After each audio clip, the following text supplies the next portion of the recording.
Energy is one of the most underestimated forces in life. We think it's invisible. We think it's private, but it's not. Energy leaks. It shows up in your face, your tone, your circle, and your choices. And here's the thing. Energy doesn't stay quiet. It attracts what matches it. Light attracts light. Darkness attracts darkness. That's why hate is so dangerous. It doesn't just stay inside. It pulls people and situations toward you. Until one day, that energy collides with someone carrying the same poison. And when it does, the outcome is never small. It's life and death. Let me share a story that will help you understand. There were two young men, Darius and Malik. They never met. They never knew each other. But both carried the same kind of energy inside them. Darius grew up in a house filled with rage. His father drank heavy, and his mother carried the bruises to prove it.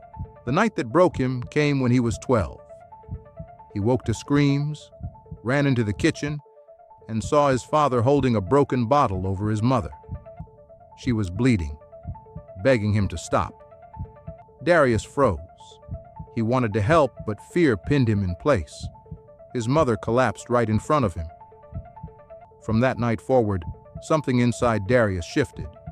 The little boy who laughed easy died. His energy said, "Never again will I be powerless." But deep down, he carried nothing but hate. Malik's story was different. He didn't grow up around violence. His pain came from watching his little sister waste away in a hospital bed. She was only 9 when the doctors said the word cancer. Malik sat by her side night after night, watching her body weaken while he couldn't do a thing. He heard her whisper, "I don't want to die," and he knew she was slipping away. When she passed, something in Malik snapped. He felt like God had abandoned him, like life had stolen the only person who ever loved him unconditionally.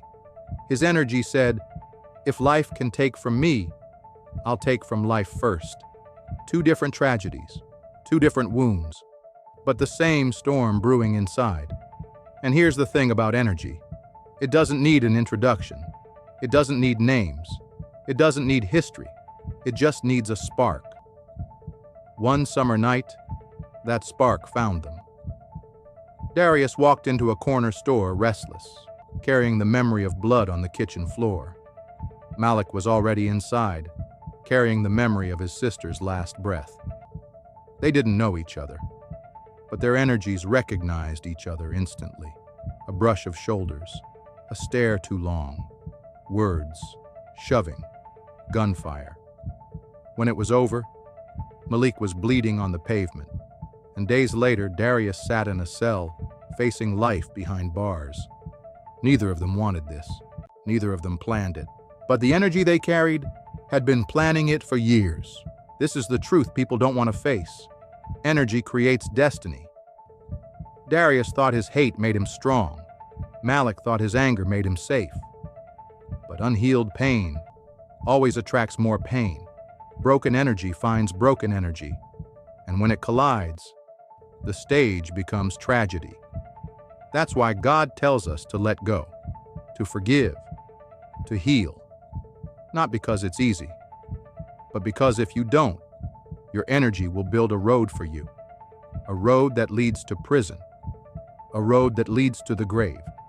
You don't have to say a word. Your energy speaks for you. You don't have to look for trouble. Your energy will bring it to you. And you don't have to plan destruction. The hate inside you is already making the plan. The question is simple. Will you deal with it before it deals with you? Because energy never lies. And if you don't master it, it will master you. This is the quote room, where words wake minds. Some things don't need a reaction, just reflection. Just a few thoughts I had on my mind.